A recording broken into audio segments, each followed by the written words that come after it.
Dear students, welcome to session 2 of chapter number 5, that is computational thinking and working with Python. So students, today we'll be starting with our chapter 5, that is computational thinking and getting started with Python. So first of all, what is actually Python?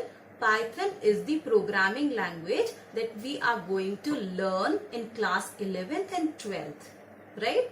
And this Python language is actually developed by Guido van Rossum in the year 1991. Okay? Now this language is actually based upon two programming languages initially. They are ABC language and Modular 3. Okay? Now Python is actually a very high level language and it is very easy to learn also. The coding is simple. Simpler than all the other languages that we have used or that are there. Okay. Now, before learning about the merits and demerits of Python language, see, every language has some merits and they have some demerits also. So, but before learning about that, we should first of all know what does computational thinking means.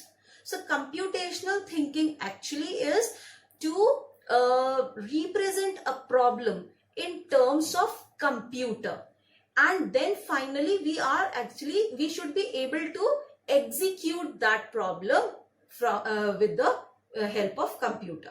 So let's see the definition for it. Computational thinking is an approach to solving problems using concepts and ideas from computer science. So we are going to represent our problem with the help of the concepts and ideas which are there in the computer science and expressing solutions to those problems so that they can be executed on a computer. Okay, so we are going to write our problem in terms of computers and then the problem can be executed. Okay, so for this computational thinking, we have few characteristics of problem solving. Okay, so what all characteristics should be there? So first thing is decomposition. So decomposition, as you all know, what does decomposition means? Actually, it means that we are decomposing or breaking up of something. Right? So let's suppose from a daily life example, let's suppose you have to write an essay. So what you actually do when you write an essay? You first of all see the topic and according to the topic, you actually form some subheadings, right? Subtopics you find out of it, and then what you do, you start writing the essay, then you take one subtopic at a time and just elaborate it further, and finally this is how you just complete up writing your essays, right? So similarly, when you are actually writing any software or any program, so at that time what you people actually do is you first of all break your bigger problem or bigger program into various sub programs, the smaller programs, and then we write the coding for these smaller programs. Okay, and finally we just take them, compile them together, and finally we can execute the software, right? So this is what decomposition means, that we are actually breaking up our problem into smaller parts so that they are now easy for us to understand and we can create the program for them, right? Then we come to pattern recognition. So what does this thing means? Let's suppose we have to write all the odd numbers, right? So what do? We start from 1, right? And then what do? We add 2 to it, right? Then the number comes as 3. Then we again add 2 to it. Then the number we obtain is 5 and so on. So what actually we have done, we have recognized a pattern that to get the next odd number, we have to add 2 to the previous number, right? So this is actually is a pattern. So similarly, when we decompose our problem into sub-problems, sub-programs, at that time we try to see whether 2 or more sub-programs have a similar kind of pattern? Can they be solved by a similar kind of pattern? If yes, so we are going to use that pattern in all those subprograms, and thus it is actually going to save our time of programming, right? So this is what is the meaning of pattern recognition. Like when you walk on a road, or when you are driving your car or any vehicle, so at that time you have to look at the pattern of your traffic. The traffic that is moving on the road, you have to look at the pattern while driving. If you want to change the lane, then at that time you have to first of all see the pattern of the traffic, and accordingly you can do that. If you have to cross the road, then again you have to look at the pattern of the traffic, and then only you can cross the road when the road is empty.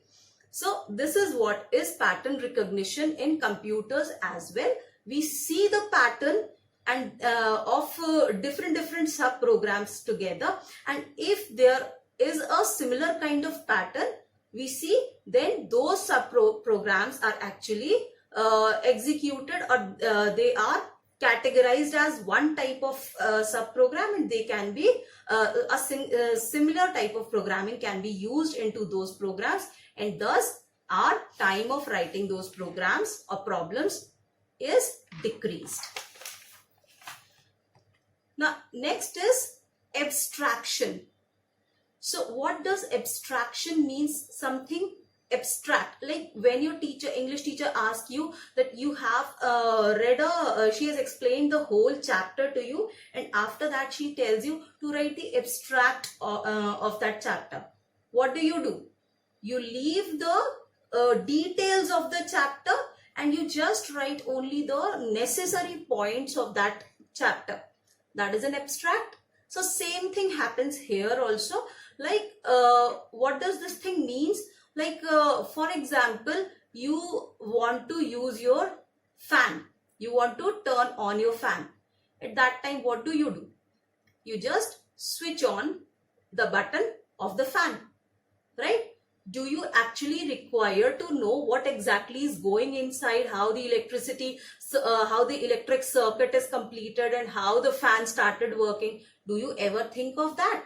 No, because you just need to know that to use my fan, I'll have to switch this button on. That's it, right? Similarly, when you go to an ATM machine to withdraw some cash, so at that time, do you actually need to know how this ATM machine is actually working? When you say, I want to withdraw 5,000 rupees, so at that time you just do that much portion only. You should know that much portion only, that how to withdraw the amount. That's it. How this machine actually is working, what is the coding behind it, that is none of the thing that we should know. Right? So this is what abstraction means. So we have to portray that screen only to the user, which is actually required by the user. This is what abstraction means here. Then we come to generalization. Generalization means that something that is in common. Let's suppose we have a class as vehicles. Right? So vehicles can be public vehicles and they can be private vehicles. Public vehicles are used for transportation purposes. So the transportation vehicles can be again categorized as transportation of material, or it can be transportation of people, right? In private vehicles, we can have cars, then we can have bikes and all that, right? So what does this thing means? Actually, vehicles is a generalized form which we can assume that every vehicle must have a space, okay,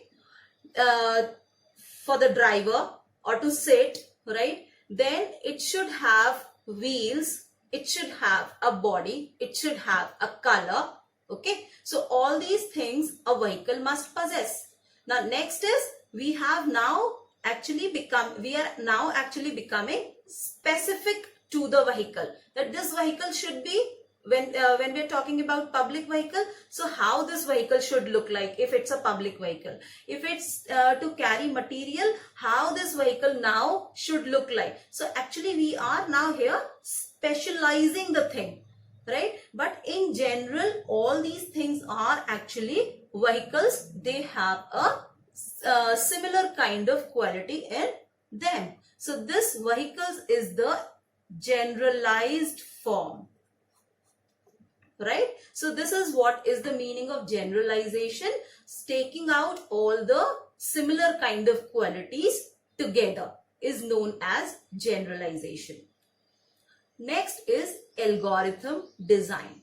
After decomposing your problem, then finally you have recognized the pattern also. Now you have found what abstract is to be shown to the user, which screen should be shown to the user, what things are to be hidden from them, okay, and everything. Now finally we have to write the steps how our problem is going to represented in the computer. So like let's suppose when your mother cooks any dish, okay, and she asks you to write that whatever the steps of cooking that dish on a paper.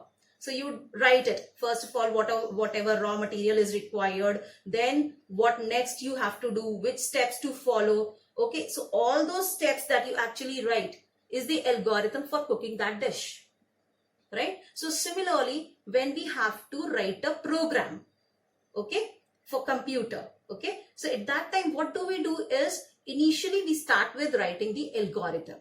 So we write in English exactly which step is to be followed first, then which step next, then which step next, and finally we write the whole thing on a paper in English language. This is what is known as algorithm design.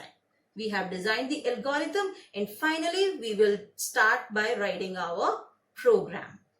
Okay, so this is what is actually computational thinking, the characteristics for it. Now in the next session, we'll start with the Python programming. Thank you and have a nice day.